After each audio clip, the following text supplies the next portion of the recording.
T-minus 10, 9, 8, 7, 6, 5, 4, 3, 2, 1, 0. Liftoff.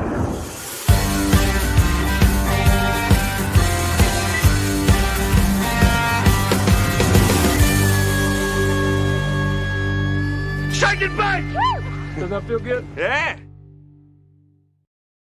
Oh my God. Why in the world can't everybody just seen what you look like 10 seconds ago? Dude, I did it. I killed it. Welcome everybody to episode 79 of the Shake and Bake Show with Stevie Fast Jackson. Courtney just ate a 45-gallon drum of Cheerios out of a bowl. Hyde and Lyle, the invisible man. LB. His eyebrows disappeared and now he's disappeared.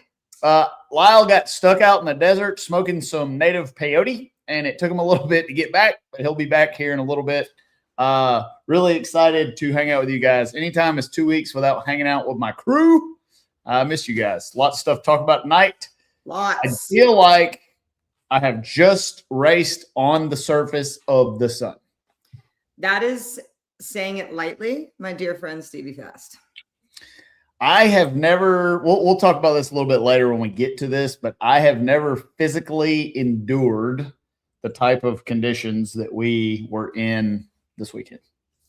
There's a few, I said this on air, a few that stick out to me. 2015 Bristol. I remember seeing a cooler and having the intrusive thought of if I just went swimming in the cooler for a second, everything would be fine. There was Topeka, it was like 22, I think. Last year, Virginia, or 24 Virginia. And this brutal. I raced in Tulsa, Oklahoma one time at the Sunrise Nationals where it was so hot we had to started racing at 11 p.m. and raced until 9 a.m. Ran the final at 9 a.m. and it was hot like this. But never have I raced a race where physically I thought I might need to get out of the car. Like I might need to not go down the track in this round of eliminations. Like where I physically am thinking about, I don't know if I can do this for another 3.5 minutes. I had the best situation of all. I was in the tower most of the weekend. What was it, 62, 65 in there? I was very cold, but I did do our high limit and NHRA mashup outside. We were out there for about 2.5 hours. I'm from Houston, Texas. I can handle some heat. Mm-hmm. And by the time that we got done there on the actual racetrack for 2 hours, I was like getting to that like shaky point. And had to go sit down. I was supposed to do an interview. And I said, Nikki, I need about an hour. Like when you just get that ill kind of heat stomach ache, it was bad. And then the first round of qualifying, I was on the starting line. Bye-bye. But not for me. See you later. The only time I really saw you is when you were going from air conditioning to air conditioning. You were transiting to the climate control or from the climate control. It's true. Listen, as I said, we all live in our own pain. It was very cold in the tower. As Phil Schuler says, no victims, only volunteers. Exactly. Many comments in the chat already about how great of a job that you were doing with NHRA. I second that notion. I think you have found your calling, and I think you're doing an amazing job. It's so fun. It's so weird that I've never called a class on my own before, and Pro Mod I'm doing it on my own for a little bit just to get used to it. Galvin's there just in case, whatnot, but this is hard. It is very hard to say different things about the same motherfuckers doing the same damn thing every time. It is, but think about how hard that is if you're not intimately involved in the sport or the class. You have more ammo in your weapon than anybody, and it's still hard for you. Think about like if someone is not ingrained in the class and doesn't know all the behind the scenes stuff, how hard it would be. Nope, that is my main priority, especially with the Pro Mod deal, is so that my intimate level with you guys can translate and the fans can get to know you outside of the racetrack. Like I was chirping you on the starting line. I want fans to see that interaction and all of that. So the more goods you can give me about everybody, the better. Oh, I'll give you plenty of ammo to dog me out on the starting line. That's no problem. But I will second that most of the time, folks care more about what's happening behind the scenes than what's happening on the track. People want to be told a story. Yep. And I think I was surprised how good the racing was this weekend. And how well the track held up. I mean, we went 940s on a 135-degree track and went 950s on 150. I think 145 is as hot as it got. That's pretty good. Pretty good. When we get to it, I have some really interesting notes of, the things that we were preparing for as a NHRA.TV and Fox crew in basically to make up for what we thought was going to be shit racing. And that first round of a funny car qualifying, we were like, oh shit. Okay. We're good. Wait a minute. Pause for station identification. We have a canceled State Farm policy. Woo! Woo! Just send a copy of that to info@killintimeracing.net and send your address, and we will get you some smoky-free apparel headed out to you. This is a good time to go over the cancel your State Farm and get a free t-shirt thing. Anyone that has a crappy insurance company like State Farm, if you will cancel that policy, send us a cancellation copy of that. We'll send you out some free merchandise. This also extends to all of our law enforcement people. If you write someone a ticket for driving slow in the left lane, same thing. Black out their name, send me a copy of the ticket, and I'm sending you some free shit. That's my favorite one. Golly, I can't stand it. It happened to me on the way back from Atlanta.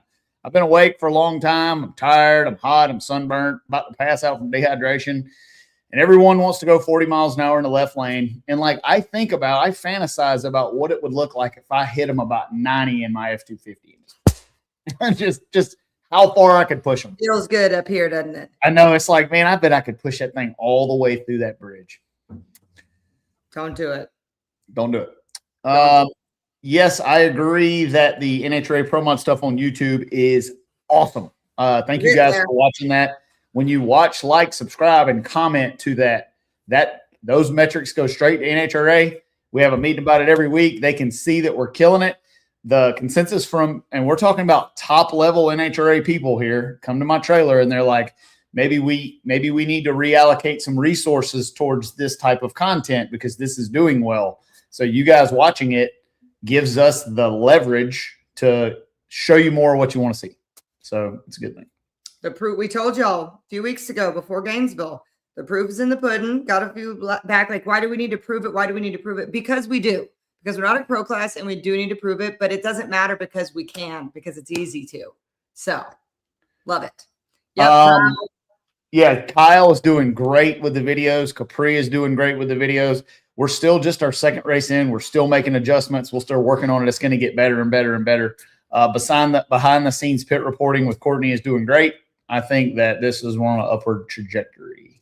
I will be the first to say, so how Phoenix went, it was early in the morning was sportsman, evening was sportsman, and during the day it was pro back-to-back. And so I didn't leave the tower. I felt like I shorted the pro mod category a little bit of the in the pit stuff just because we didn't have that kind of time. But Kyle was on my ass as soon as I was able to. I met him down there and we got what we needed to get done in a short amount of time. But if y'all could see how the structure of that day and everything that media team got done and put out, it is impressive. Yeah, and I got a lot of feedback about some negative stuff about the NHRA.TV. I know that there was some technical issues this race. I want to let you guys know that NHRA is aware of it. They are working on it. This was a unique situation where someone had left.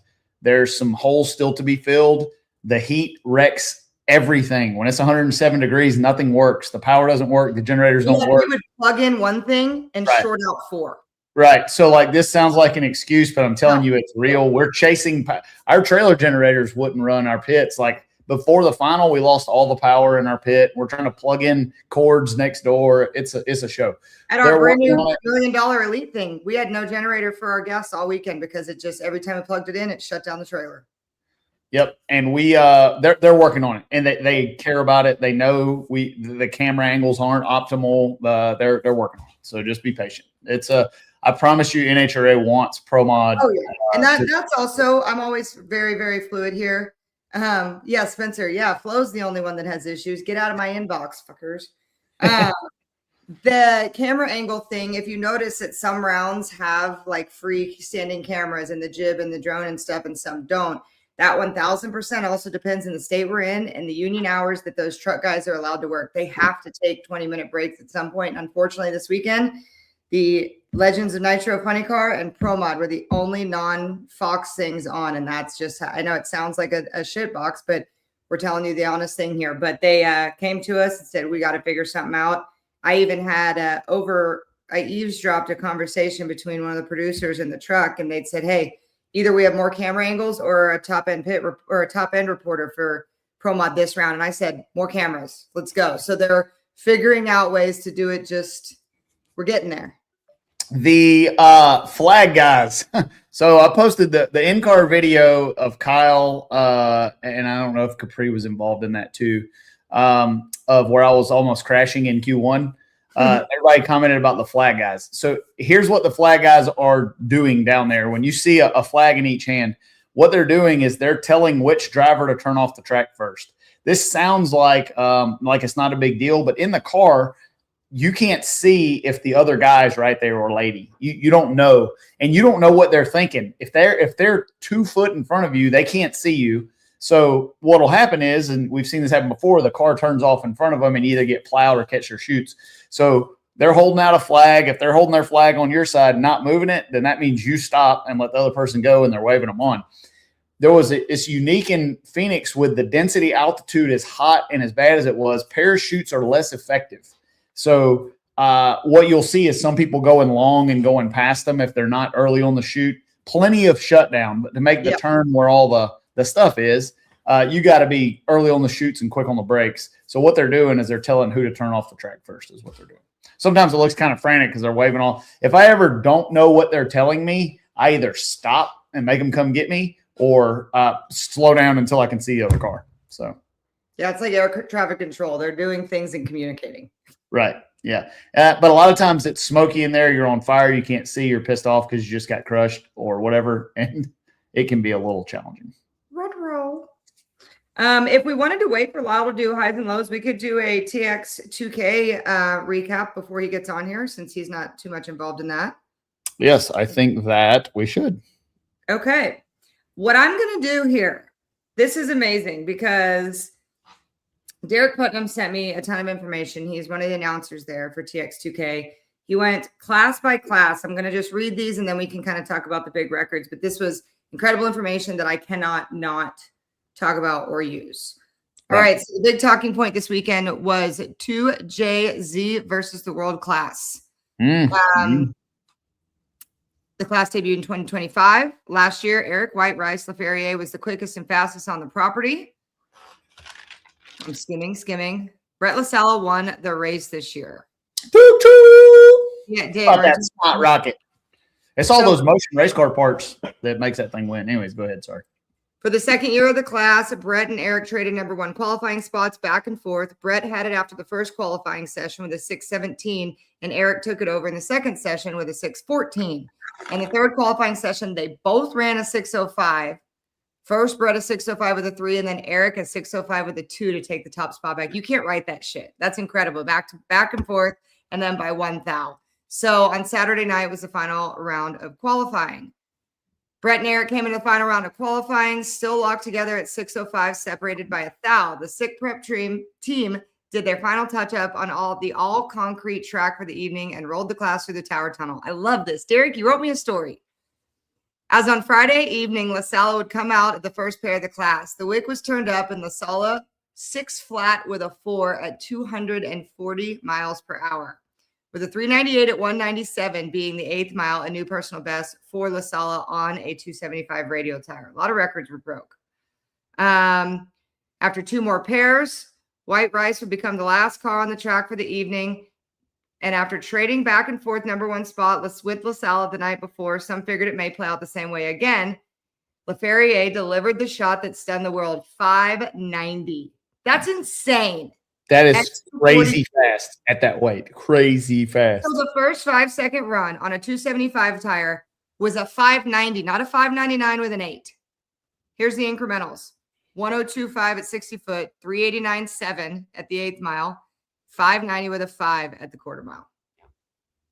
That's nuts. I don't claim to know much about other freaking parts of the world except NHRA, but I know a 5-second run on that is insane. So unfortunate for Eric. He got beat. Brett goes on to win it. Very, very, very big deal. Very big deal. Congrats to Brett and Spetter. Increments that I'm showing from that final round was a 105.5, 388, one at 199. That's fast out there. That's moderate run for a pro mod to the 8th mile and out there where we were at. And then a 587.9. 587.9 at 242. I know that they had a little tire chunking issue. That's fast on that tire. If you look at the rotational speed of that tire and how fast that tire is moving at 242 miles an hour, it will blow your mind. I made a 1,000-foot poke with the old Shadow one time on a 315, 128 over screw blower, hot rod thing. This was back in 2016 because I decided I was going to try to run like fast. I ran it to 1,000 foot, shut it off, and I went 542 at 275, and it scared the shit out of me. So that was the one and only radial tire, almost quarter-mile run, and I was like, nope, that's not for me. That is absolutely wild. Yeah, $36,000 to the winner. That was insane also. Very cool, though, because when you go into races like this, obviously like World Cup, TX2K, you got all these records floating around and you're watching them by the thousandth. But those two runs right there, the 90 and the 87, and it wasn't a crisp, cold day. No. It was not ideal. Some of the other winners here, let me just kind of skim through these. Heavyweight William White in a 2018 Camaro, 767 at 185. X58. What does this say? It's a super in some BMW class. Yeah. See, I don't even know anything about this crap. And I say crap as I mean good thing. Tom Wrigley in a 2022 BMW ends up winning that. He shipped it over from the UK, 787 at 175. A right-hand drive car. GTR Unlimited was George Dodworth, 616 at 242, also a new record. GTR 68 was Clayton, so sorry, I'm going to butcher this, Kehrer, K-E-H-R-E-R, 983, a coasting pass, but earlier he had run a 694 at 216. Yeah, some of that stuff is cool. What is interesting to me about racing like that is like there are, in our we live in this little world of drag racing that's in front of us, our little fishbowl. So like my fishbowl is a pro mod fishbowl, and I only see this. But like there are just as many passionate fans that think that pro mod is dumb and this type of racing is awesome. And I love all of it. Like I love all of it. It shows our flow stream this weekend was huge. There was a lot of racing going on. We were over on subs and viewership. Streetcar Elite, Jim Braun. Streetcar Pro was Matt Henson. Streetcar Champ was Cletus McFarland. He blew our freaking feed up. And he finally accepted a collaboration post from Flow Drag Racing. About time. I've been collaborating with my man for about 25 years and can't get it. So no shit.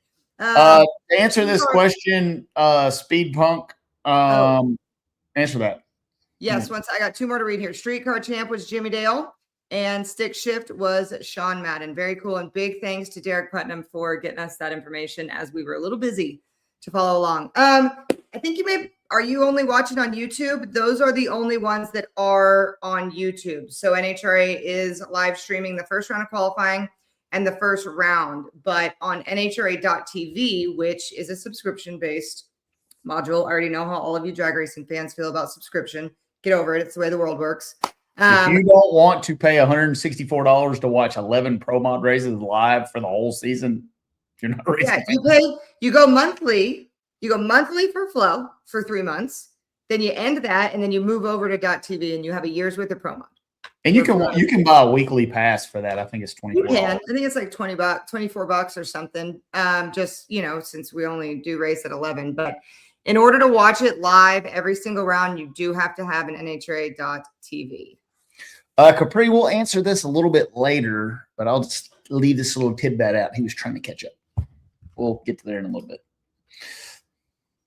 All right. Since Lyle's still not on here, let's dive into some IHRA catch up here. What was your opinion of the IHRA this weekend, this race? Did you watch any IHRA? Haven't given it one moment. And that's because I'm a bitter Betty person. If I'm honest, I played all the nice things and said all the politically correct stuff. I love the drag racing. Gary Pritchett went in Top Fuel. So cool. We'll talk about that in a second. Jasmine Salinas. I'm a large fan of Jasmine Salinas, Peter Norton, all the things that went on. I love what's going on in the racing. A, we were very busy. And B, I've struggled to give that my one viewership yet. I got some personal stuff going on. The Peter is on fire. Peter's on fire. So much that I texted Tyler Cross the other day and I said, please tell me Peter Norton has entered in PDRA. And he said, not yet. Peter, it's not too late. You can go. You can go. A lot of our stuff is leaving tomorrow for the PDRL. We've got customers on site on the grounds that'll be testing in the morning. It's going to be exciting. We got to get to we'll cover PDRL a little later.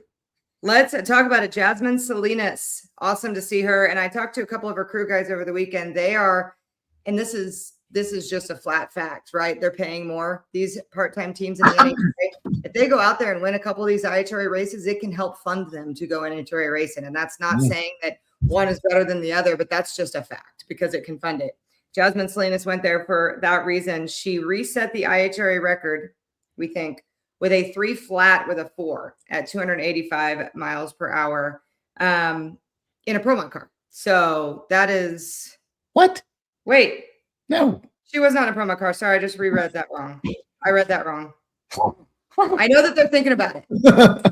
Sorry. Pro mod's in your heart. It's ingrained in your soul. Yes. In a furl car, in a top furl car, she went 3 flat. Yes. IHRA winners, Gary Pritchett. Gary made his NHRA Top Fuel debut in Gainesville. What does Galvin say? A dissipation of cubic dollars weekend for them. They blew up a lot. Dale Creasy in funny car, Peter Norton in Pro Mod, and Johnny Placino in mountain motor. So, in case you are living under a rock, no more mountain motor. No more, what did they call it? Extreme Pro Stock in the PDRA. They were having really low car counts. They were disagreeing on rules, a lot of things. People were transitioning over to IHRA and they kind of just bit the bullet. And that is making mountain motor pro stock in IHRA one of the strongest classes in the country. That was a good move. It put everybody together. And I think that's cool. And Johnny Placino continues to fucking dominate. I do want to comment about their production. They have a really good production. They do. It's good to watch. They got good pit reporters. They do a great job with camera angles. They are their production. Got Reinhardt back. Got the Reinhardt Nader over there. We got to get him on the show. Scared to work over there because of the amount that at the rate at which they fire everyone. I would be hesitant. Yes, Sam. All right, let's talk about the Honky Rocket. I was waiting for somebody to ask. So I'm going to tell y'all how aviation works.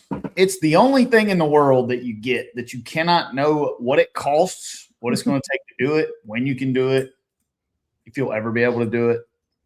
You can drop your plane off, and it can supposed to be take a week, and it can take 25 years. And they do not have calendars or clocks in the aviation industry. So Honky Rocket's been down for now 8 months. We got ready to do some testing, a little pre-flight testing last week, and some of the new fuel system updates to feed the turbine fuel faster, to make it faster. They had to redesign the fuel system in the wings. We're having a little bit of fuel leakage from the wings, so the wings are now coming back off. So I was thinking we were getting ready to, but now we're, so I do not know when we'll be flying the rocket. If someone wants to buy a very inexpensive aircraft, I'll cut someone a deal. I'm tired of not having a plane. No, you're not. Commercial air travel. You and the Honky Rocket are lovers. I'm beginning to want to break up with it. Yeah. A couple of people in here talking about IHRA still. Their feed, you are correct. Very good. And it is free. But I want to explain something to why it's free. It's free because there's a large bankroll there. It is not free. Speed Sport their production is getting paid for. There's a large bankroll. If somebody wants to give the PDRA or the Winter Series $150 a race, we'll show you all the production, maybe. Yeah, it's not. Me, Courtney, $150,000 a weekend. We will produce the whole. Like I promise you, We'll have dancing girls, free nachos for everybody. It's gonna be good. I'll give you the rest of the year free if you do that. But somebody's paying for it. It's just not y'all, which is great. And that's great for the PD or for the IHRA because it's going to get eyeballs. And I saw it. It was on I think it was on Roku or Fubu or something. And it was one of the main channels, which was really cool. I walked into the trailer and Jim Head was like, I tried to turn on the golf tournament and I saw IHRA on there. Just like when we had the Amazon Prime kind of there. So that is cool. It's getting in front of a lot of new eyeballs. Just not mine. Yeah. I just want some. All right. What else? Where is Lyle? Did he even say? Lyle's at the truck stop. I seen him at the Loves on the way back from Arizona. Well, that's fine. We can't talk about Phoenix yet. Nope. Even though I want to. We cannot do that. We can talk about somebody said something about, or somebody asked a question earlier. Let me see what it was. Courtney, why is the flow dirt racing stream so much better than the flow drag racing? Money. Okay, this is a very loaded question. I'll try to answer it quickly, but a 671 is a Roots type supercharger. It's actually not an air compressor. And a screw type supercharger is a screw type air compressor. It's just one compresses air in the top of the engine and the other one pushes air into the engine. So it's just two different types of philosophies on the same theory, which is increasing manifold pressure so that you can add more fuel to the engine to create increased cylinder pressure so that you can make more boom, boom, pow. Took a drink at the wrong time. She said boom, boom, pow. Gotta get the boom, boom, pow. Hey, guess what? We got a special guest back in the wings. Hey, Lyle. Hey, guys. Hey, buddy. Hey, little boo-boo. Hey, guys. I was How's everyone? Everyone is good. We are rocking and rolling. We are talking about all things drag racing. We went ahead and took care of some TX2K. We took care of some IHRA. So if there's anything you want to say about either of those two. Shout out to Brett LaSala and Eric LaFerrier on some standout performances. Can you believe that thing went that fast? Part of me wants to say no. I mean, it is fast. I can because I mean, you know, when I worked at Harrell Engine and Dyno back in the late 2010s, we had a mod motor car there that we dealt with and messed around with, and it was kind of a house car. And like I know those things are fast, and you know, or can be fast, but it takes a lot of work. Like those things aren't just buy the Hemi parts and slap the Hemi together and can go out there and run 580s, right? Like there's a lot, and I'm not saying there isn't a lot of work involved in making a Hemi go fast. It's just those mod motors are freaking tough, man. They break a lot. There's window for abuse. Like there's more and more good parts being made, but I mean, it's a lot of the development has ridden on the shoulders of Brett, right? And his budget and what he can spend. And so it's, you know, I mean, you knew that thing could be fast the way it runs in limited drag radial. You know, he runs really well there. Just one lights out or No Mercy one of the two. Whichever that was. But dude, it's freaking impressive, you know, and like that kid can drive, you know, he's pretty good man behind the wheel. And Joe Spetter's a really good tuner and crew chief, and they got a good crowd, man. It's pretty impressive what they've done. And that, you know, the 2JZ car is fast. It's always fast. The X275. Those guys kind of are one of the leaders in the 2JZ world. And it's, you know, it's pretty impressive. But what you saw there, like two that kind of lead the pack as far in their given combos, like that's just hard work, man. It's freaking cool. Did you get new flooring? Mm-hmm. I see. So that's where we're about halfway done. And obviously I bought this house from my grandparents, and we bought him a really nice pool table. God dang, I don't know, 15 years ago. And it's slate, like it is a monstrosity, and trying to figure out how to get it while on these Harbor Freight dollies onto the now hardwood floor so they can continue and not fuck it up. All right, let me tell you my pool table story. Oh God. We bought one of them big giant things for our game room upstairs here at the shop. I bet that was Well, fun there. I put in some cargo doors up there. I mean, I get like dry dock doors to get in there. Well, I underestimated how long this thing was. So we tried to pick it up on the forklift and strap it to it. Well, it's trying to fall off. So Stevie decided to get on top of the pool table like Marty McFly or from the Teen Wolf guy. And I rode it up and went in there. And I'm telling you, when they're pushing me in there, I was like, this is how I go. Like, it's going to be some dumb shit like this. This is what takes me out. Yeah. Yeah. So Yeah, pool table and the word upstairs, never good. We got it up there, though. all of my basement furniture is outside under a tarp. You know, it's good times. Looking good, though. Looking good. It does look good. Molly, how about let's fire up the highs and lows since we waited a while.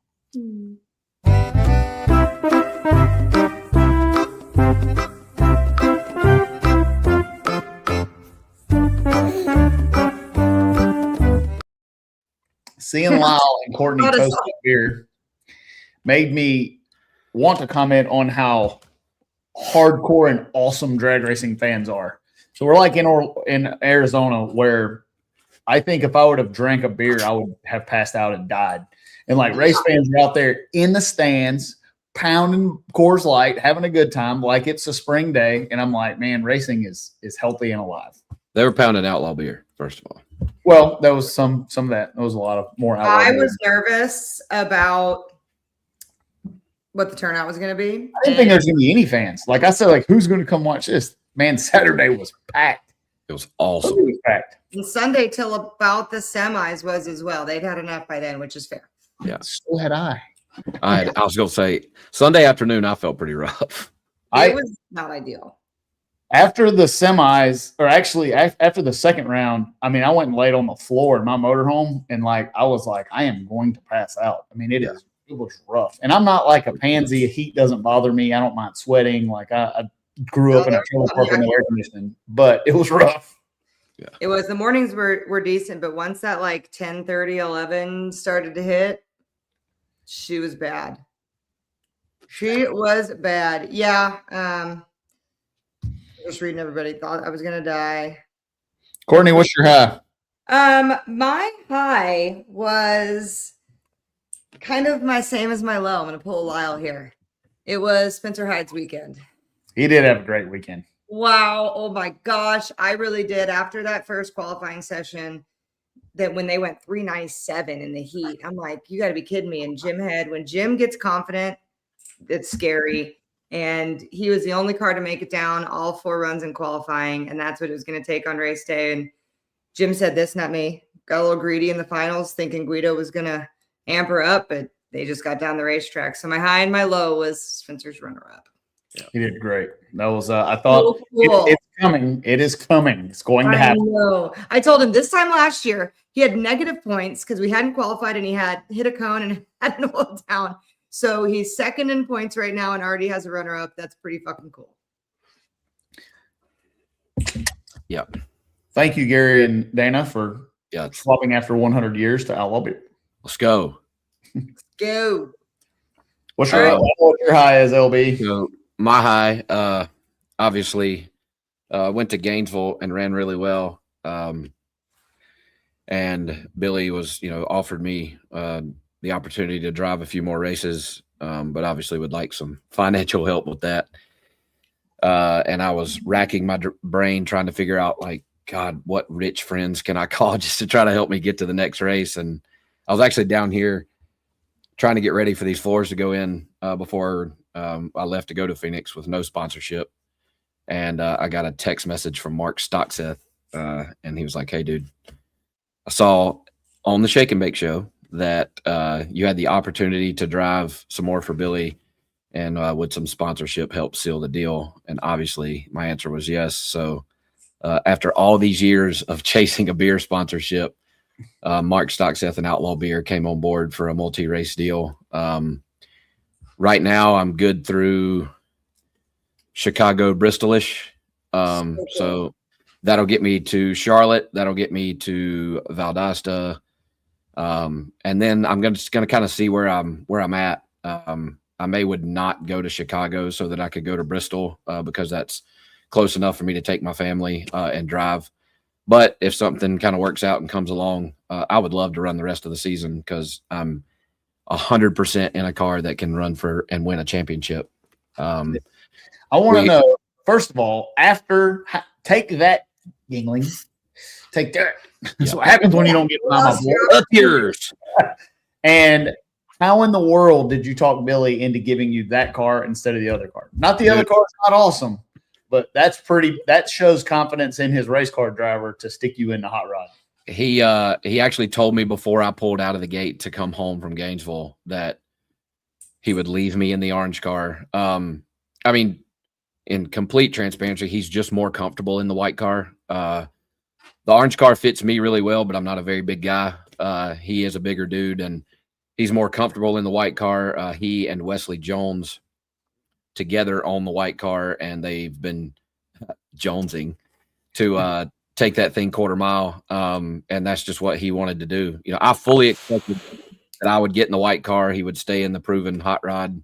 I could sort the white car out, and then if we got them to where they were comparable, then he would get in the other one. But he immediately said, I'm leaving you in the orange car, which obviously I can't thank him enough for that because I ended up beating him in the second round in Phoenix. Yeah. Say what color the car is again? Orange. Orange. I didn't know you were a guy that said orange. I haven't made fun of you in 3 days. What do you say? Orange? Orange, because Orange. it starts with an O, Megan. Yes, wanna Miss bring Annette, that thing is a McCamus car, which is going to lead us to some funny, awesome, cool story here in a little bit. It is. Yeah, I mean, obviously a huge thank you to Billy and his wife, Lanita. Obviously not a shake and baker.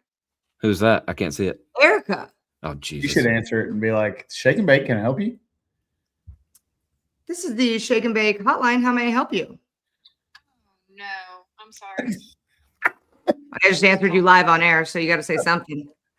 Hi, everyone. Clearly not an avid shake and baker because it's Tuesday. It's 7 o'clock and you didn't know. Listen, I don't know what today is. I work at Elite, okay? It doesn't even work. Okay, well, say hi to Stevie and Lyle and all of our shake and bakers, and I'll call you later. Hello, beautiful. I thought you did great in the hot rod this weekend. Winning is coming. Top sportsman car? What'd she say? She said, you mean in my top sportsman car? No, it's coming. It's happening. You did good.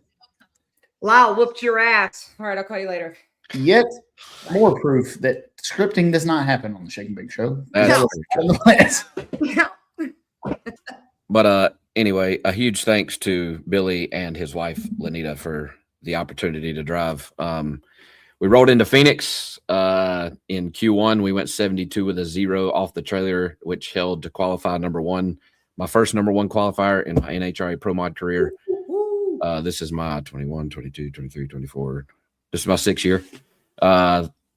If I make the full pull, it'll be my 4th full-time ride. I had a couple part-time seasons, but it was pretty cool to get that one. And obviously would like to have cruised on to the win, but my low is that I got my teeth kicked in by Stevie in the semis. I got to watch his car the entire run. It's pretty cool. Thing pulled a nice wheelie out there. I was like, oh, look at that. He is. You blow him a kiss? I feel like that I got your seat in Vegas last year. I got to see you just drive down the track beside me as I went low ET of the round. So I feel like we're going to do that a lot this year. So I think it's going to be fun. I do too. But badass hot rod. Brandon's doing a great job running it. he is. And he turned the white car around pretty quick. Like that thing was. Oh, it will be fast. It went 76 to qualify in the 8th spot, I think. And so it was pretty cool. But if you were paying attention and watching NHRA TV in E1, when I went low for the event, 570 flat at almost 253, my driver's side window decided to leave the chat. I'm going to be completely honest. I didn't even know it had happened until I stopped. How do you And do went. not know? I don't know. You didn't get any air conditioning in there? I've been like, whoa, that feels good. It was 105, so it was 100. But you would think there was some kind of like. No, I literally I took my helmet off, was talking on the radio. I looked over and I was like, Oh, no. oh boy. Oh boy. There's supposed to be something there. So I got back on the radio. You can hear it in the, if you will go back watching HR TV, I say something like the whole fucking window's gone.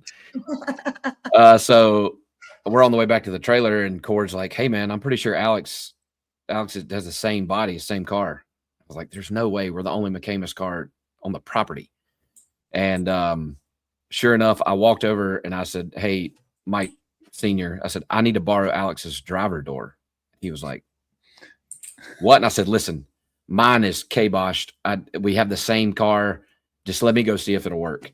So we take it off. I walk over, drop it on the hinges, shut it, and it just goes click. Oh man, that's so cool. Hit the window latch, falls right behind the safety latch up there. Like, and that's, I mean, if you watch the rest of the race, that's the door I ran the rest of the race. And other than it being a different color and almost saying dicks on the side of it. I want to give a huge shout out to Tim McCamus for building doors on a jig. Yep. That is cool. I'd heard that, but I'd never seen it get tested in action. Like that, y'all don't understand. Like a Pro Mod car, generally, my car, they're all custom built cars. All the body panels come long. We cut them and trim them. We make the doors fit the car. And like they never fit another car ever. It just fits that. That's very cool. And it, I mean, literally it shut. It was perfect. Like, I mean, I had to finagle the tether, you know, or whatnot. But other than that, it was. So I knew it happened. Obviously, we saw it down there, and we tried to get we had to replay that round, so we did replay it. And then I kind of forgot just because we moved on so quick. I didn't get to go to the pits like normal. And then when you rolled back up, like if you go back and watch that run, I am very openly confused because I see Dixon first. I'm like, and here comes wait, what? I didn't know it happened either. I just was riding up on my scooter and I saw it and I was like, what the fuck? Something wrong. That's not supposed to be there. And I was like, wow, Blue's on door. I did. It's fast. But the Janus crew opened, they gave it to us, said, hey, look, we ship it back or whatever we got to do and help me get to the next round, which was pretty cool. And then we ended up going to the semis. I think I missed, obviously Billy got the points at Gainesville. And I think after this race, I ended up like 12th in points or something like that. So we just keep racing good and running like we're running, and we'll be up there, I think, when it matters. Absolutely. I hope that we get some funding and you're able to run all the races. Me too. My high is obviously, well, it's two-tiered. Number one, E1 was probably the run of the season for us. A lot of people fell out E1, and that's a testament to our team. If you guys watched our qualifying performance, we ran completely like shit. Our fastest run was a 587. We qualified 13th or 14th. And the reason is we're testing combination. We're trying to develop a high altitude combination. The weather was perfect to race in top of Vegas, very Vegas-y conditions. We don't get to run in that a lot. So we took a new engine combination to Phoenix. It showed some promise on the dyno, but it's why that we have to run them on the track. And if you know anything about our engine program, we do not sell stuff to customers until I know it's awesome. So we run it in my stuff first, kind of like Erica. I'm the demo mule. Dummy. So Yep. if you see us and we just look lost for a while, we're probably trying some stuff. Saturday night after we finished qualifying, we changed the transmission ratios, the torque converter, the 4-link in the car, all the things that you change to try to make something work. Took it back to the pad, changed the engine, and came out E1 and went second low ET of the round behind Lyle and just donkey stomped J.R. Gray just straight in the mouth. Like it was one of them runs where just nobody saw it coming. I didn't know it was going to do it. I knew when I went past the 330 and the front tires were still in the air that this thing was cruising pretty good. I think we got a video of it. It was pretty good. Should, maybe, possibly. We do. You just gotta, we didn't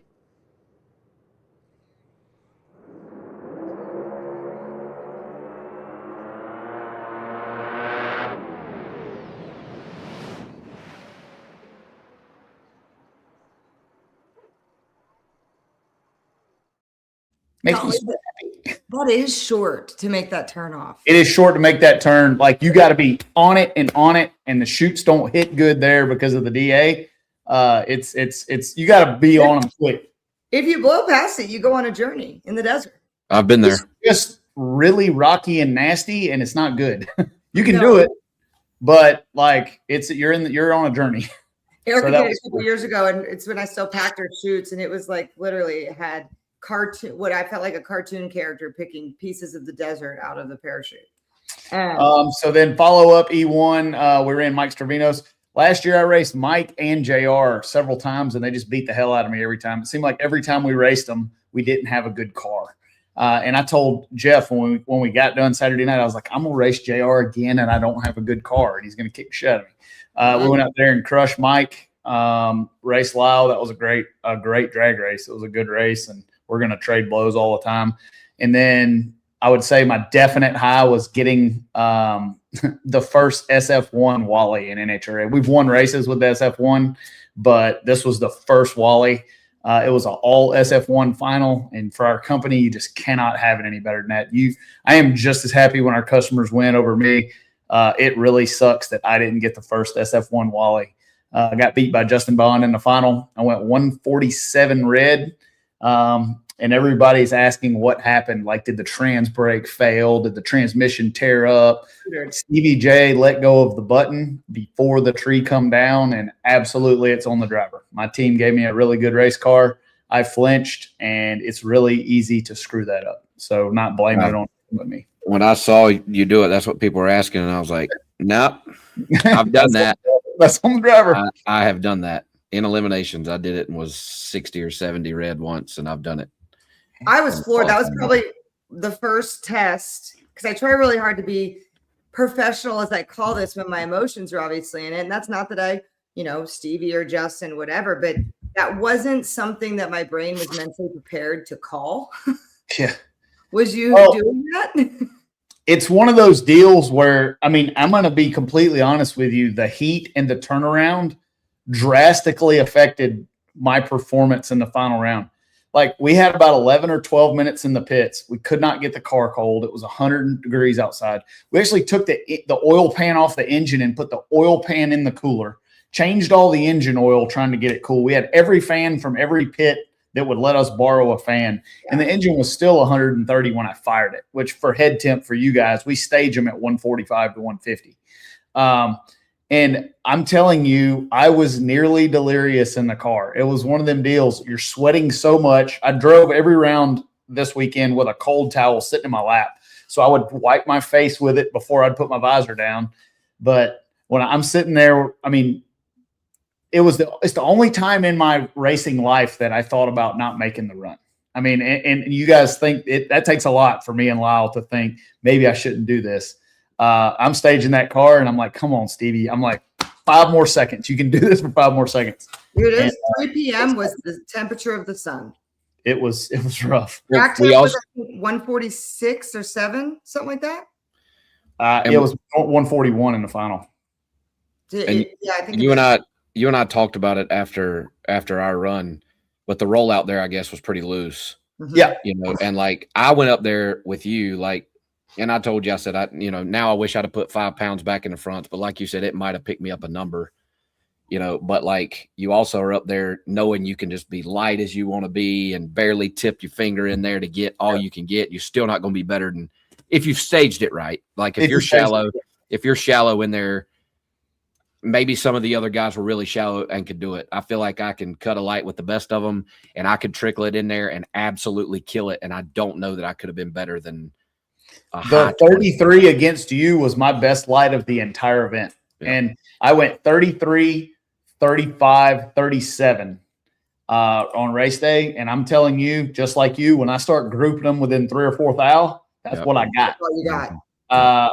I felt like the 60 foot was a hundo fast, and I feel like the tree was 15 to 18,000 slow. Because if you look across the board, we have a lot of really good drivers that were 40 and 50 guys all week. Yeah, it was that way in Pro Stock too. Dallas Glenn said it. He couldn't be less than 30 something, and we'll get there in a second. But when Erica was 17 in the second round, I was like, oh shit, that's cracking. Yeah, if you went teens in Arizona, you're flat on it. You're red. You're basically red.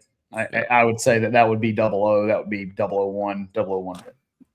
Pretty crazy, but yeah, very huge congratulations to Justin Bond, the JBS team. If you guys don't know the story that went behind this win, Justin Bond got ran over by his own car a couple of weeks ago, fractured some bones in his body. when I'm telling you this guy fought to run this car, like he fought to run this car. I told him when he got there, when I saw him, I told him, I said, this is your weekend to win. You and Brad Personette and your team are going to win this race. I told him that when I got out of the rig. And just because I could tell he was in some pain, right? And they ended up doing it. But huge congratulations to that team. Personette's on fire. It's going to be – we all have a problem. we have a problem. That 73 run, there in the final, I mean, that was pretty monstrous. Everybody asked me what I was running. I ran it to the 330. I knew it went red, ran it to the 330. He beat me 9th out of the 60 foot and had me 9th out of the 330. So I think I maybe would have won a 74 with a 5 or 6, but I wasn't out running the 73. I mean, that was a monster run. Yeah. Monster run. Pretty good.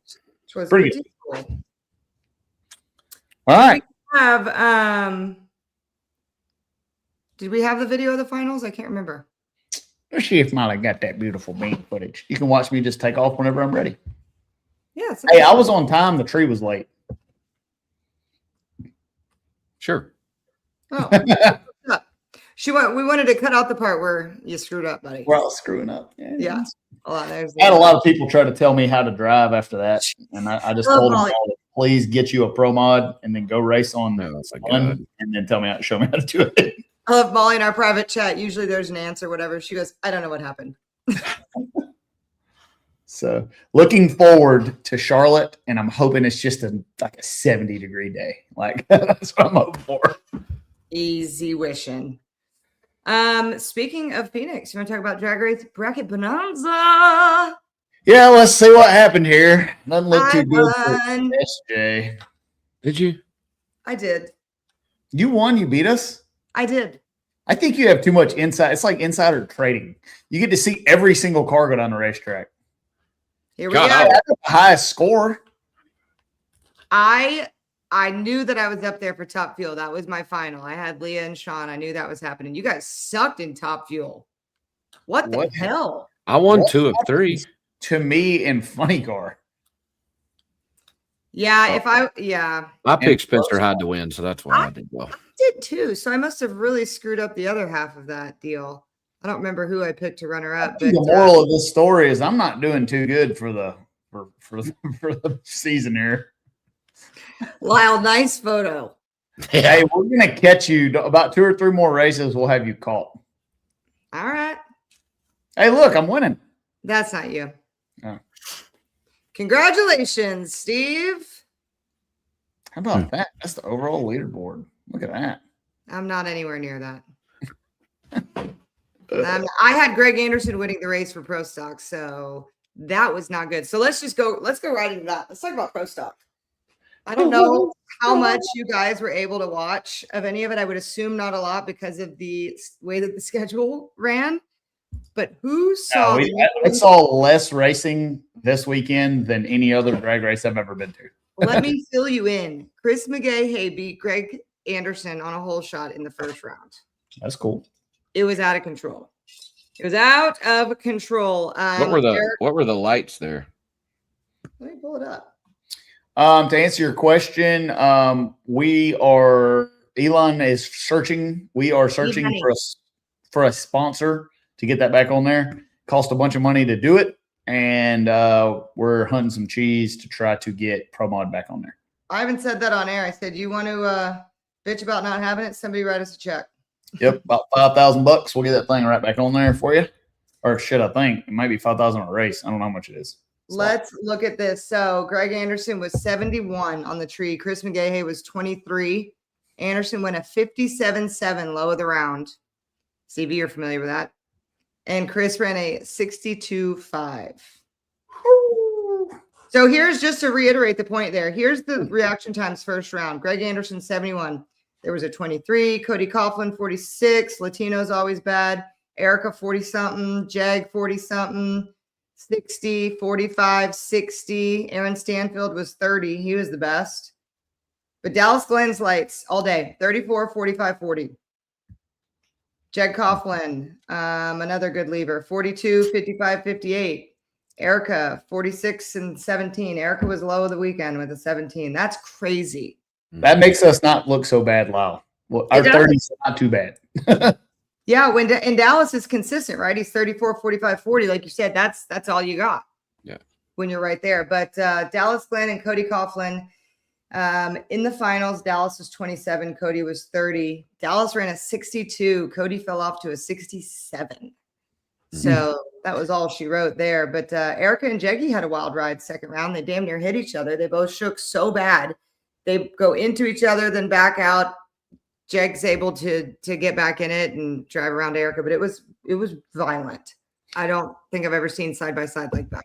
This was one of those races where if you were not perfect on your engine tune-up in the first second, your car can easily fall off 500s. The air is so bad. Like if you miss the first 7 or 8 tenths of that run, it's just gonna not run. Like period, it's not running. Oh, I'll add to my low. I was also absolutely crushing the field in the shootout. Oh man. Oh yeah, that was ugly, buddy. The qualifying average. And like I went 72. I was on the pole looking at conditions. There was no way anybody was going to better that. And it was just flat the time of the day we ran. It just wasn't there, you know. It's Q4. There was me, you, and Adriano that were racing for that deal. No, and our car was slow, but it was so slow that it was going down the track. You, Adriano, and Justin Bond. I was out because I went 15 something. Right. Justin smokes the tires. And pedals.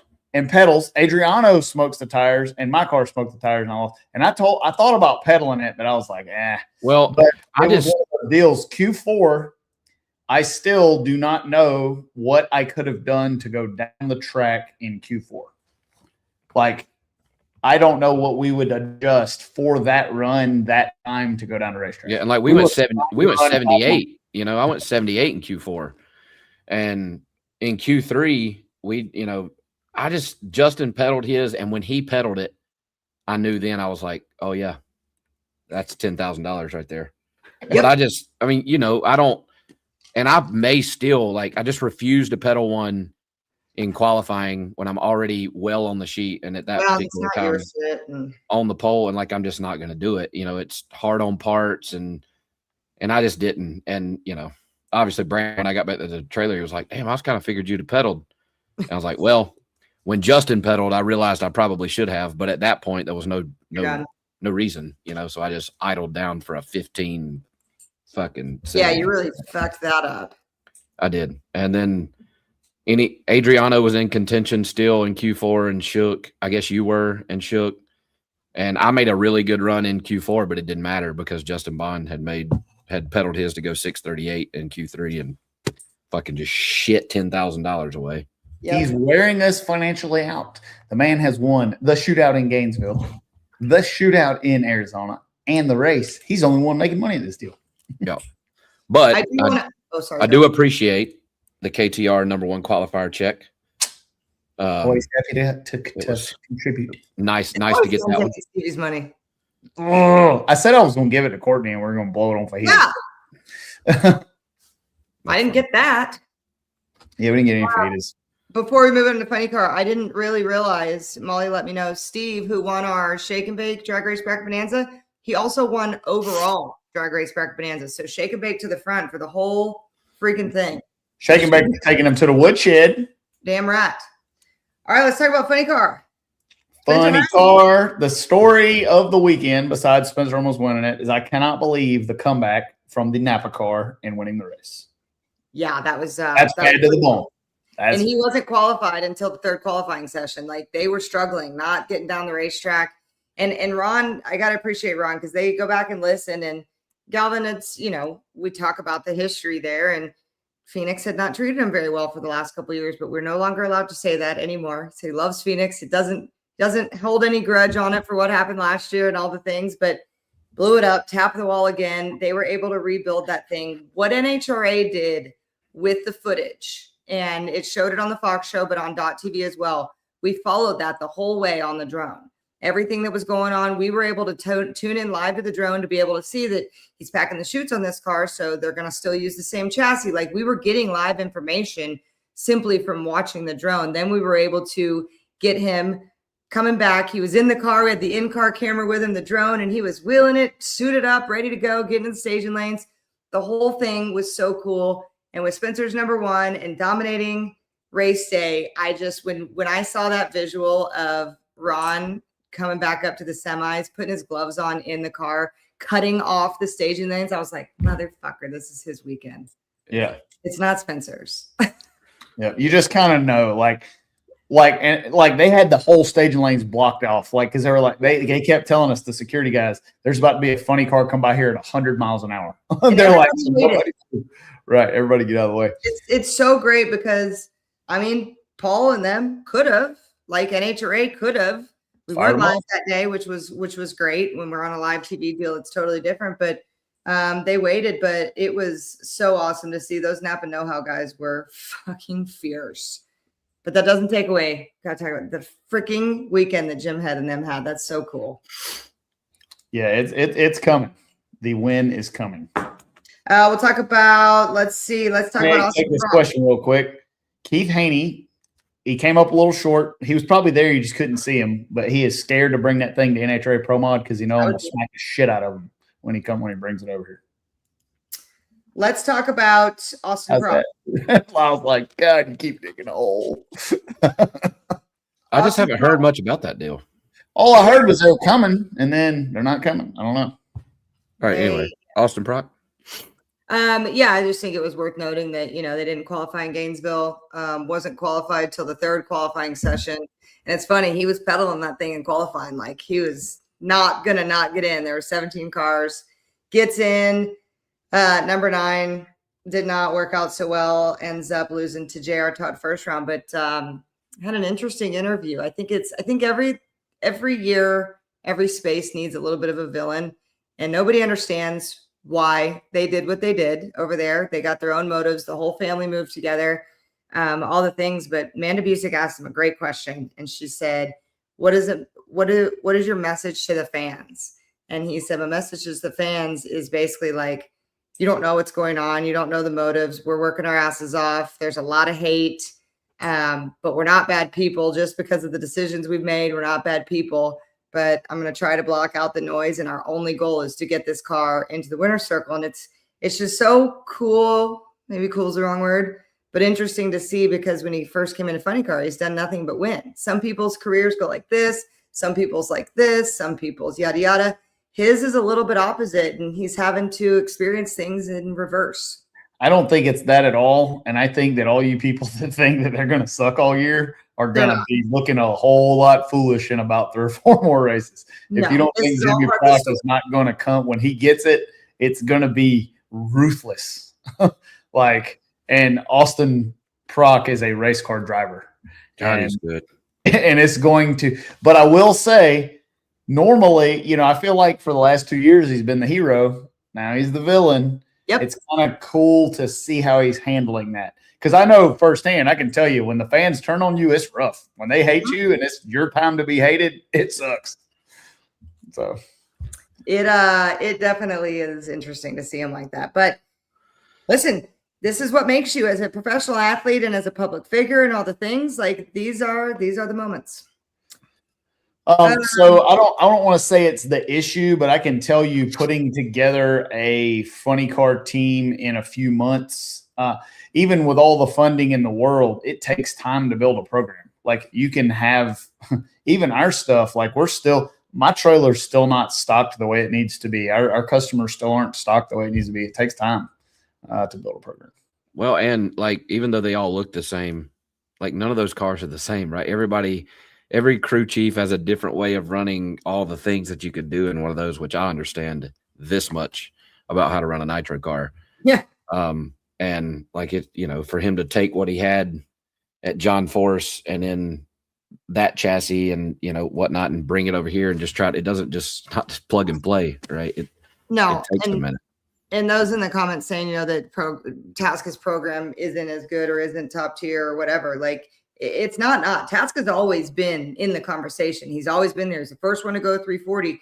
The last 2 years, they're the first to tell you that they were chasing scoreboard stuff and it got in the way of what was happening on race day. Don't get it twisted. Bob Tasca was in the mix for all the things. And what you don't know, which I do know this, that like the clutch disc is kind of everything to those things, right? And you have no idea what what portion of Bob's inventory of clutch discs they're just having to suffer through right now, right? Like, I love talking to Phil Schuler about clutch discs and like what they try and have to do.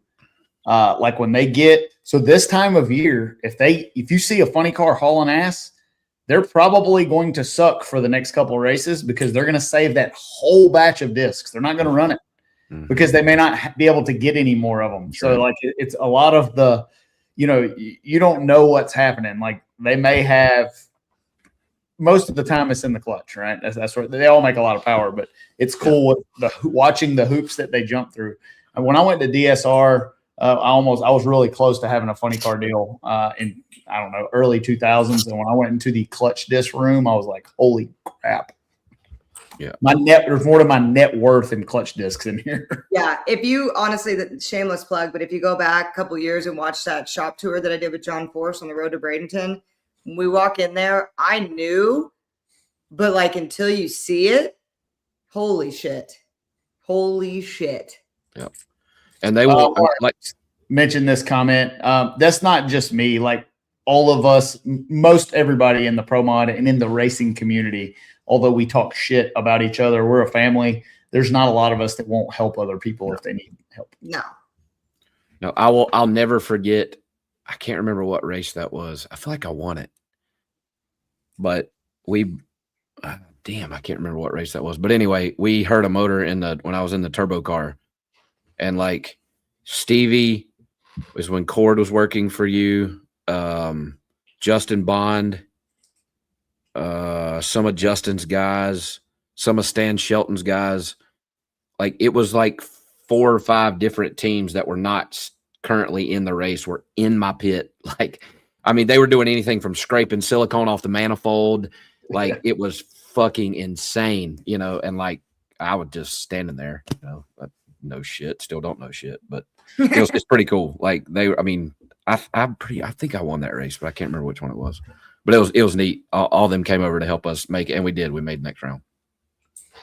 I think that was in Brainerd. Oh, I didn't win that race. Nor did I. Because I blew mine up too, and then all the same people were helping me put a motor in mine. No, I had to run. I had to run you the next round. I think I had to race you the next round, maybe, and you were. I can't remember, but it was pretty cool. Anyway, past times, good times. Good times. All right, Tough Fuel. Maddie, the crowd favorite, is going buck wild. The crown favorite. Going. Sean motherfucking Langdon for the 3rd year in a row wins Phoenix. Pretty crazy. That is aggressive. Sean had a great race car. He did not make the run Q1. No throttle, a bunch of shit went down, and he was low of the round Q2, Q3, and then Doug Coletta knocked him off Q4. He had a freaking consistent race car.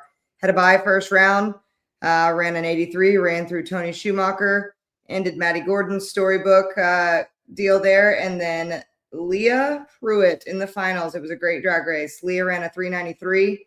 They were 1 thou apart on the starting line. Leah ran a 393, and Sean Langdon ran an 87.7. Very good race. Very good drag race. Was really cool to see Leah do well too. I wish we had a picture of the belt. I forgot to put that in the thing. Oh, damn it. Here, I'm going to send it to Molly right now. Sorry, Molly, for the last minute. Yeah, that was a good drag race in the final. That's about the only round of racing I saw outside of ours. Our turnaround was really close every day. So like we were basically 2.5 hours of racing and our day was over. So it was, and the pros were before that. So it was pretty good. It's cool to see that come together. Doug Klett had a great car too. He lost to Leah in a really good drag race. He was 55 on the tree and ran a 92. She was 93 and ran an 88. It was tight down there. But those Coletta cars, I feel like we didn't get a full view of what they can do in Gainesville. Just Sean smoked the tires against Maddie and whatnot. But what they did in testing is starting to translate, and it is going to be a wild year in Top Fuel because there's a lot of contenders. I didn't see what happened with Tony Stewart and Tony Schumacher. Tony Stewart, he won first round. Tony Stewart, he beat Sean Reed first round in a really great drag race. Couple foul down there. And then he lost to Matty Gordon, another decent drag race. I think if I remember, he had a hole out pretty late. But Matty Gordon ran a 385 to his 395. Is this drag racing bracket bonanza, Steve? If so, great job. Steve, you won the whole damn thing, not just shake and bake, my guy. That's pretty impressive. You're gonna get one of those plates from Elin Werner. Oh, Molly said that she has it uploaded, whatever picture you There we go. So here's Sean's photo from the winner's circle. Oh man, Holy so shit. good. Love He some spent time and money on this just for that moment right there. Erica texted me randomly the other day, just that picture, and she said, "This is fucking awesome." Radial racing, I do not know. Not anytime soon. We have a lot of customers that run drag radial. We'll be doing that. I'm pretty hyper focused on NHRA. We'll see what happens in the fall when it cools down. I keep getting a lot of questions about Donald's race for the record. Am I coming there? I don't know yet. We'll have to see when it gets a little closer. A lot of racing left to do before then. Erica, I'm borrowing it when I win. You won't do it. You won't do it. Will. You won't do it. Well, she's still so mad about Wheelgate. Never mind. I wasn't going to out you. I forget there's 1,000 people watching. She's Wheelgate, tube gate, all kind of gates going on these days. There's a lot of gates going on. All right. Anything else from Phoenix y'all want to talk about? It was honestly incredible. I was expecting a shit show, and it was really cool. I will tell you this: as many fans as we had there, and the conditions, if that place was 65 or 70 degrees, they would have had to close the gate. Yeah, they did last year. Last 2 years, we had to close the gate. It was close on. I have a story. Another high. Tell y'all about how I took the town down. All right. So first time I went to Phoenix was 2018 or something. I came into town. I fancy myself a card player. So I go to the casino, sat down for about 30 minutes and knocked him in the head for about 5,000 and left. So I was like, okay, that's pretty good. So me and Jody Messina were hunting some groceries. So my dumbass thought that I could just walk into the steakhouse in the casino and sit down. So we go over there. And of course, there's like a 60-hour wait. So on the way out, I was like, Jody, you want to lose some money at the slots? She's like, yeah. So we go sit down at the high limit. I give her $200. And I was like, all right, lose this. And I'll lose this $200 when we get out of here. On my second pull, I knocked him in the head for 2,000. And all the waiters and slot machine people come over and like, hey, how you doing? Thank you. You want some drinks and stuff? I was like, no, I just need this ticket cash. And they're like, what do you mean you're not going to play anymore? I said, not a chance. I was in there for 30 seconds, made $2,000 and left. It was great. That's pretty cool. Pretty cool. I was like, we paid for that bought me enough diesel fuel to get from Thompson, Georgia to Louisiana. Wow. How'd you do? Leah, you're not Leah. Lyle ended up at the blackjack table with Sean Langdon over there, the card player. LB? Not very good. Not very good. I was up and I should have walked away. You made fun of us for walking away. And I didn't. Spencer ended up. And don't get yourself in trouble. Walk away. That's right. No, I wish I would have, but it is what it is. Should have come back with us. If you ever let Stevie J get up on the house, I'll show you how to. I'm telling you, I'm the same way. I don't gamble much, but if I'm up $40, I'm leaving just to say I beat the casino. Right. You're like, I got y'all. See y'all next year. It was fun though. Okay. PDRA. Real quick, we do some small block nitrous tuning. Just as it depends on if we have room with our regular customers. Sometimes we'll take on that. We're very good at it. We got a good program for that, but a lot of it depends on how busy we are at the time. Yeah, I want to know, Brad asked, how do you burn that much diesel? That's a lot of fucking diesel, son. Well, we got a lot of trucks, and there's $5.66 a gallon. Amen. So when you fill them bad boys up, when you fill up both those trucks and both those trailers with diesel, it hurts. The old Chase will call me and they'll be like, did you just purchase $4,600 worth of diesel fuel in Louisiana? And I'm like, yep, I sure did. I did. Brutal.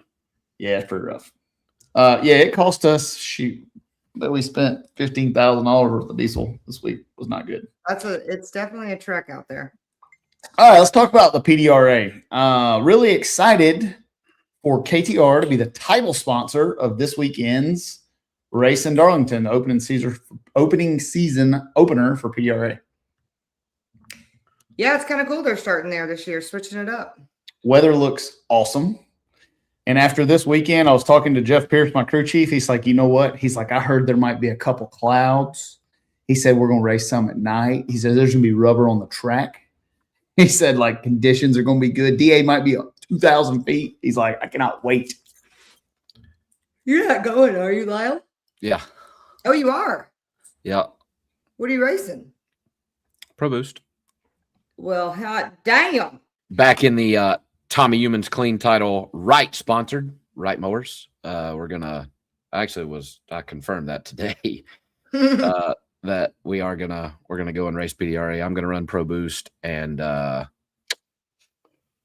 Lee White's daughter is gonna run juniors there. So oh, cool.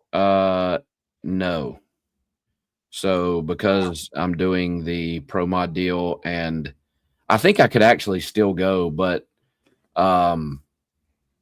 salvage title, we're running for a Pro 275 championship, and it is running really well right now, and I told Tommy, I said, I'm just not willing to take it out of trim to go do that for one race and then hope you get it back. Like we can't right now. And I'm doing a lot of racing. And I have a 3-year-old, a 6-month-old, and a wife that would prefer me be home at least a couple weekends. So no, I'm not going there. Tim Papp will be there. KTR will be represented with Tim Papp, and Fletcher Cox will be running Pro Street. Also, the KTR merchandise trailer will be on site in Darlington, equipped with KTR merch and Shake and Bake merch. We'll have Shake and Bake t-shirts and stickers there. We will probably sell out fast, so come see us. I don't know if we'll be set up on Thursday for testing, but maybe Thursday afternoon, but for sure Friday and Saturday. Come see us. You guys are sponsoring again, yeah? Yeah. Yeah. The title. Hey, when will we see the All-Star Plumbing, All-Star Pro Services 3rd gen in Pro Street contended? It's coming soon, and we got some new news coming down the pipe about that All-Star Pro vehicle coming soon. Very excited. We had some recent developments coming down the pipe in the last 7 to 10 business days, and I'm looking forward to bringing that vehicle out and racing it. Sweet. Your PDRA pit reporter this weekend is the one and only Kayla Morton. And we will have, hey, why'd you take that off? We will have the one and only Shake and Bake Molly will be working the merch trailer on Friday and Saturday. You can come get her autograph. Everybody's favorite redheaded stepchild. No Project Ronnie updates. Racing is ruining my life. Hopefully soon. Do we have any more drama on rules or anything, or did they get that kind of sorted out? On NHRA? Padura. I don't know. I know that they had a weight break for 400 transmissions or something, and then they took that out. I don't know if there's any other rules calamity going on. I haven't seen any drama on the internet, so therefore it must be great. Well, you don't really know until the first race of the season. I'm curious to see racing surface, temperature. First race of the year is always cool because everybody's got all the new stuff, and these teams have been racing these types of cars for several months now, so they're pretty sorted. Winter Series, we've done 2 races. Should be good. What? So especially Pro Boost. Yeah, Pro Boost should be pretty sorted out when they get there. What I don't love, and this is nothing, not a dig at anybody, but we don't have like a full or official entry list till day or 2 before, so we don't really know. Like, I don't know if Halsey's guy, I would assume, but we just don't have anything completely confirmed except for word of mouth type stuff. But Pro Nitrous, Pro Boost, Pro Street, and 632 will now be the main 4. And since there is no mountain motor. Yeah. What is your favorite class for PDRA? Me? Yeah. What's your favorite? Like, we're race fans. What's your favorite class to watch? Pro Boost. It's always, I said this the last 3 years, Pro Boost has been one of the most competitive, cutthroat classes in all of drag racing.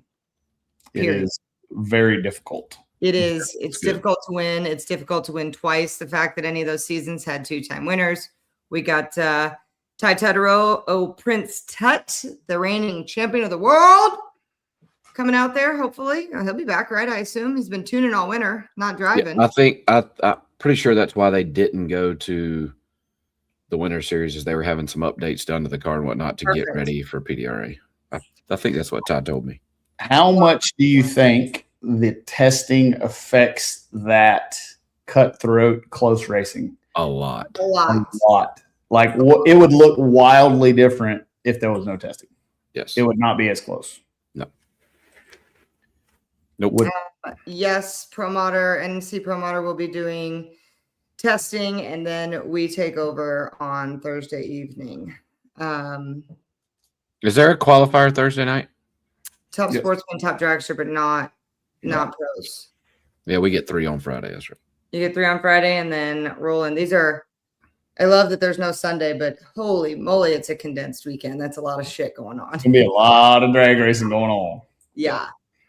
Yep. We had a content call with Kayla this morning on doing some more fun stuff in the pits on the qualifying days of getting to know the champions and doing some fun little series of the drivers getting to know Kayla too. So this should be a fun year for the PDRA. I'm going to go to a handful, but she's going to be the main gal. Ooh. Kelly, take care of yourself. We need you in good shape. Hope everything is going okay with that. If not, give me a jingle if you need anything. And she did awesome. She went to the semis again. She ran back-to-back 85s in first and second round. And where does she sit in the points? It's got to be 6th or 7th, right? 5th, yeah, maybe? I am on NHRA.com. She's 5th. She is 20. Here's top. Yeah, I know there's only 2 races. Doug Collette is leading the points. Josh Hart is 2 points behind him. Sean Langdon is 6 points behind Doug Collette. Leah Pruitt is 18 points behind Doug Collette. Maddie Gordon is 24 points behind Doug Collette. 1 round separates the top 5. I didn't realize it was that tight. I'm not sure. Yeah, I mean, when we can, like these first couple big no time races, we're not going to. We're going to run it in Radio versus the World in Alabama, along with Salvage Title and Pro 275. Tommy, Lee, myself, we all really want to run that thing back on big tires. So we may switch it over at some point here in the next little bit and just run it for a little bit and kind of see how it does. There's some big money, like outlaw, unlimited kind of pro extreme style races that we would like to run. So I can't answer that with 100% confidence that it will be back on a 275 anytime soon, but I would say there's a good chance. I'm just not sure. Not sure. Very good, very good. While I'm looking at points, Chad Green is still, it was pretty good. I will say that was good. That was pretty good. It was pretty good. Chad Green still leading, had a great weekend again. Spencer's 18 points behind him, and Ron Cap's 23 behind Chad. And then JR, Matt Hagan. There's your top 5. This, I feel like that this is going to be, just looking at how it's starting, this is not going to be one of those dull seasons that gets exciting in the countdown. This is going to be an exciting drag racing year the whole time. And we got to remember the regular season championship too. I kind of forgot about that deal. Like I knew it was there, but was reminded we were talking about it. That is a whole nother situation, right? So I think people, they race a little different. Preach it. 278 likes. Y'all better hit that like button. Pathetic. And please like, share, and subscribe. I want to say thank you to all you guys that watch our show. Like, I'm a fan of all podcast racing, but you guys watching our show and being invested in it, not just watching it, but participating in it, it really makes us feel fun to do. So thank you. And buying our merch. Buying our stuff. And when I see it out in the wild and when you guys scream shake and bake, it's so cool. It's cool. I signed a bunch of shake and bake shirts last week. Yes, I completely dropped the ball on staging one of our Shake and Bake Families Junior Dragster. It was supposed to be on the racetrack at noon. Our eliminations were there. We were coming up. I come sprinting to the starting line like a madman, and CE bailed me out, and I appreciate it. Well, here's the thing. one, nobody was upset. You were racing, you were winning. Two, they called him. You know how the junior program is. They call him. They got 5 minutes to get up there. And I was up there staging someone else. And I told the little guy, I said, hey, man, I'm sorry I'm not Stevie, but I promise I'm cool. He goes, it's cool. I like you. I got inspired. I did. Yep. But just know that I did ride my scooter at 80 miles an hour through the staging lanes trying to get up there. I was like the B team winner of the world because Erica was supposed to be doing this other girl too, and she couldn't make it. Erica ended up calling me back like 2 minutes after the girl ran. Okay, I'm coming. Too late. So I'm just there to pick up y'all's slack. It's what I do. Yeah, I was. I did. He was. That's a good shirt. It is a good shirt. I don't have one. I need one. Yeah, we talked about Peter Norton. He's killing it. Yeah, Peter Norton's just on a run, man. And like, there's probably a bunch of people that don't know that dude had never driven a pro mod until the Snowbirds. That's crazy. Ever. Never. He about made all y'all look silly. We appreciate that, Bob. Well, like, and I would tell, I met Peter throughout the Winter Series and know him and think he's a great dude and is doing really well. They got a great team and whatnot. But when I first saw him, I didn't know him. And I'm like, who is this dude? Because like he was having trouble staging the car and like doing all this stuff. And I'm like, golly, man, like this is not the place for first timers to come. And then 2 races later, then he slapped me around at the US streets, slapped me around at freaking World Series or wherever. And I was like, all right, never mind. Sorry. You're like, I know who you are now. I'm fine. I'm fine. I am fine. I forget who did that to me. Oh, I know who did that to me. Hold on. Think about it. Who was it? One race when I was running drag radial, I was in the staging lanes and I was like, who is that guy? And then he smashes me and I get out of the car and I'm like, I'd like to introduce myself. I'm Stevie and you just kicked the shit out of me. He's like, yeah, I know, bitch. He's like, yeah, I know. He's like, I beat your ass. Have fun. I'm like, shit. That's great. I wish I would have asked Maddie. I should have texted her before the show if anybody came up to her about the fajitas. I'm sure they did. Because the comments on our Instagram, I saw a bunch, not even on our reel. People were like, I am going to it's my mission this season to rehab that whole situation. I'm going to, it's like marketing. You got to change people's minds. I'm going to. It's not happening. It is happening. It's going to happen. And then she later texted us. I'm bringing out a multi-tiered ad campaign to get that one turned around. She texted us like an hour after the show that night, y'all, and said, Rob Flynn agrees. He hates fajitas too. So we're just on a fucking downhill spiral.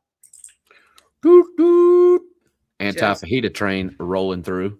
No, that's not a train. That's like an anti-fajita cart. It's like on the Bugs Bunny deal. Y'all are like pushing the little cart with dynamite on it with the Wile E. Cody. Right, trying to catch up. The fajita train. We're small but mighty. Hey, did y'all? You probably didn't. She was first pair for first round, and so the national anthem, the color guard, the whole friggin' thing. There was a flyover, so she wins. And then they stick a microphone in her face down there. And in true fashion, she was like, this is so awesome. I've never been. They asked her a question, just like John Forrest did not answer the question. And she was like, this is so awesome. I've never been first pair for that. I love America. I love drag racing. And I love Carlisle Tools. And she ran off. That's awesome. So I did my interview after the second round. And it's so hot, I took my fire suit off and I realized I didn't have any shoes. So I'm standing on the pavement in my socks and we're doing the interview. And I realized that my feet are burning. And like, I'm like, if you look in the interview, I'm like, doing the hot steps. And they're all making fun of me. It was funny. Yeah. Thank you very much. That's very funny. Sorry if you ran out of gas. No one can kick Justin Bond out of anything because Justin Bond is his own man. He doesn't need. He can't. He just went out on his own. Yep. He just decided that his company is big enough to fund his own team without a lot of the politics that go into being sponsored. And I can tell you that it's pretty awesome. I mean, and most of us that are within the circle know what it costs to run an NHRA Pro Mod car. And then he also came on as the title sponsor for the class for the entire year. You know? Not only did he say, I'm going to go racing on my own, but I'm going to go ahead and sponsor the whole series. Yeah, he's a good dude. He is. Bruce Young's comment from a few minutes ago, a little bit up there. Courtney, Take care of yourself and take care of yourself. Bruce. Courtney, how about Chris Vang? Yeah, I was really excited to see this race, and yeah, I hate that they don't cover pro stock on FS1. He did his burnout and fluid everywhere.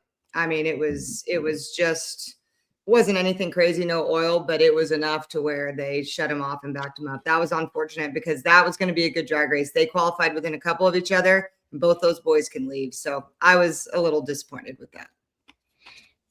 Oh, are y'all testing anywhere before Charlotte? We are going to take a hard look at how things go at Darlington this weekend.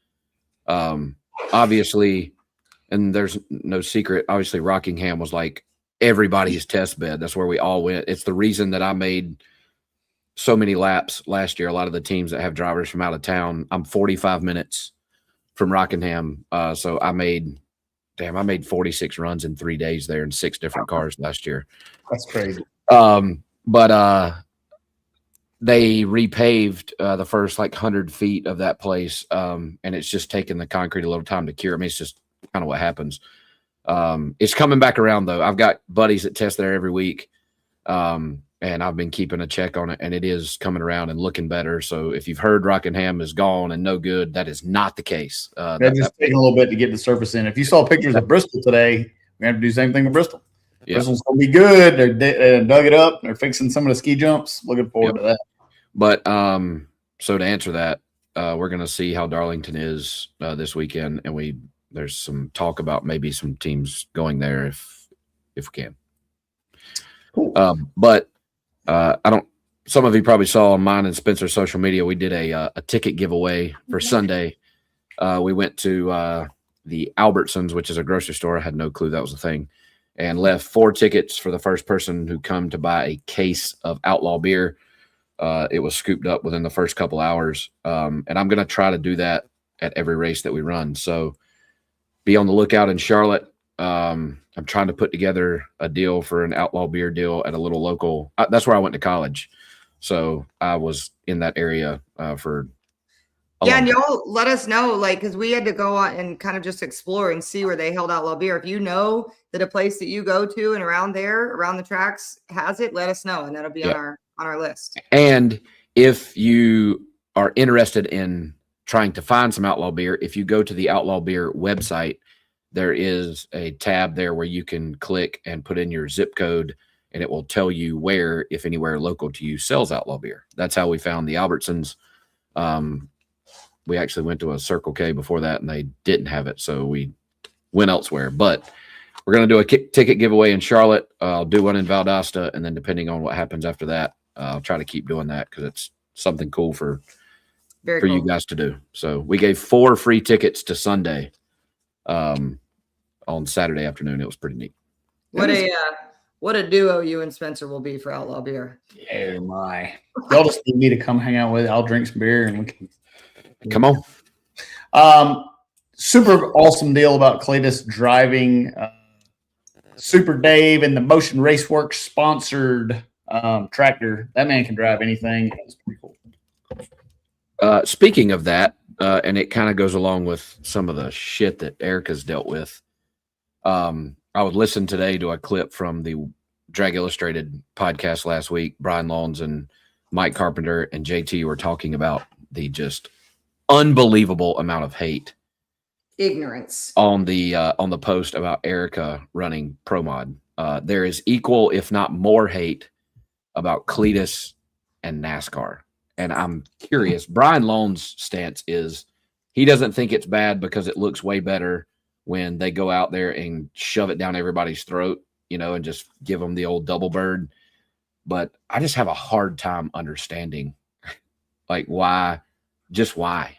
Like, well, there's one thing to talk shit about, if somebody does something in a performance on the racetrack or out there, we have experience, but a lot of on the Erica side, the Cletus stuff's a little bit different. But honestly, really not.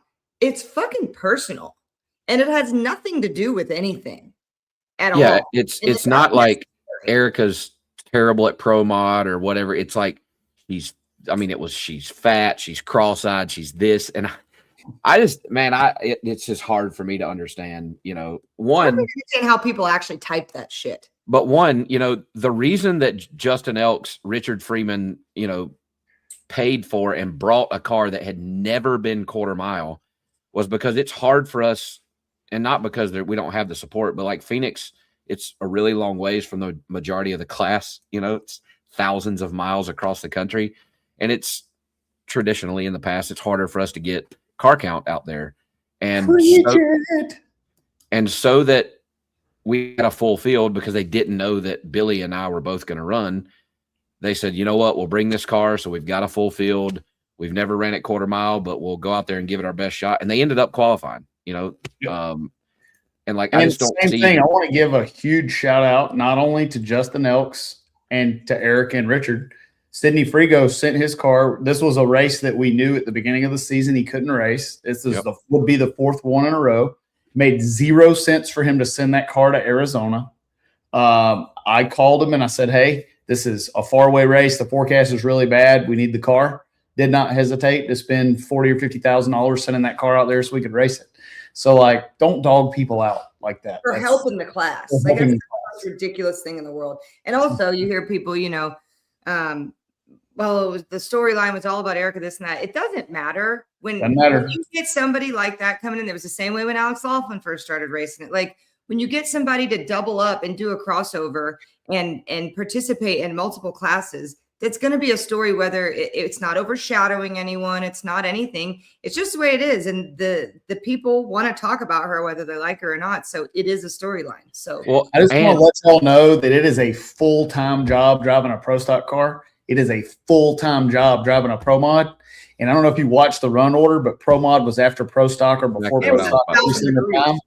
I watched that girl get out of that pro stock car, do her interview in that fire suit at 105 degrees and come down and strap in that pro mod and drive it like a boss. She came literally jogging through the staging lanes to come and tell me good luck before our first round matchup. And I was like, look, if you need some extra time, just have somebody tell me. I just won't crank my car. Like, right. Please take your time. Calm down for a second, get in there. If Erica's jogging, there's either a fire or a problem. Right. But with the whole Cletus deal, like, Stevie, have you ever, you probably have now, but prior to Cletus coming into the NASCAR scene, had you ever in your life watched an ARCA race on TV? Ever? Nope.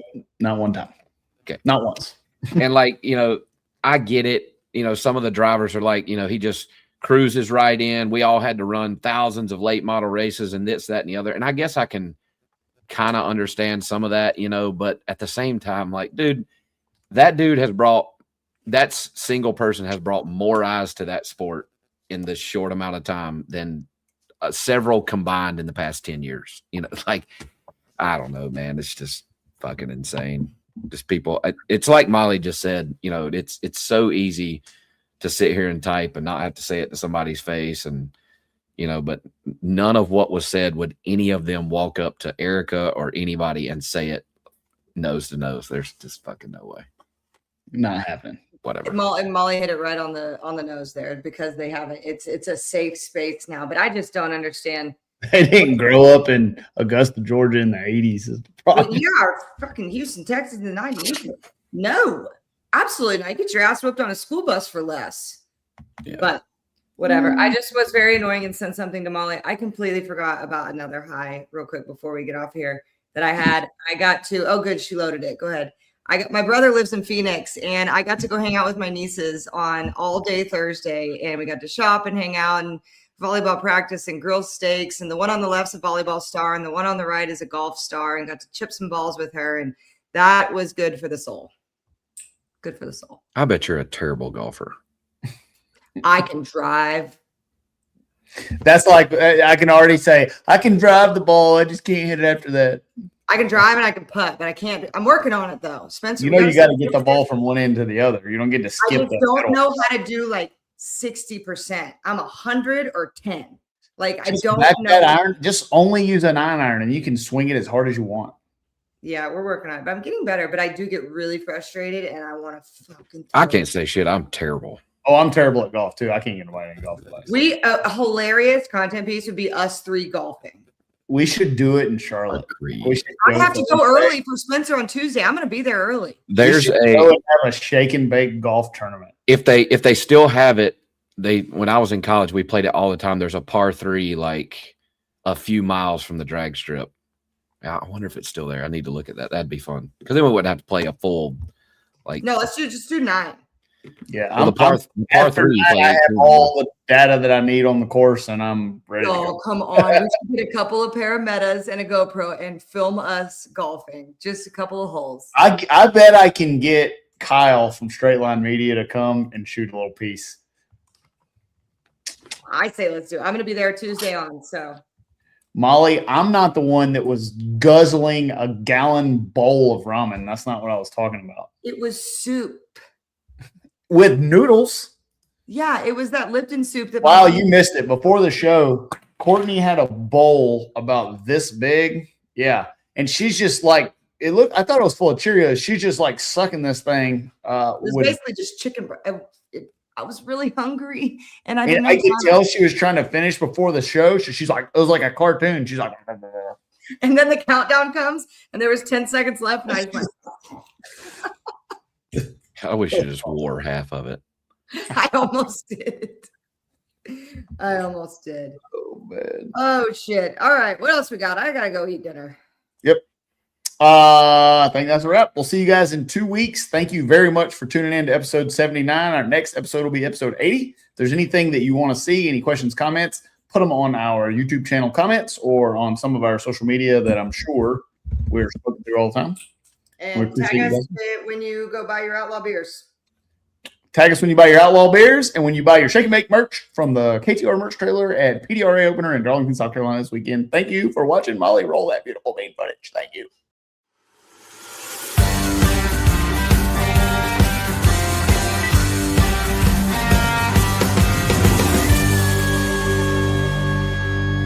Shake it back! Does that feel good? Yeah.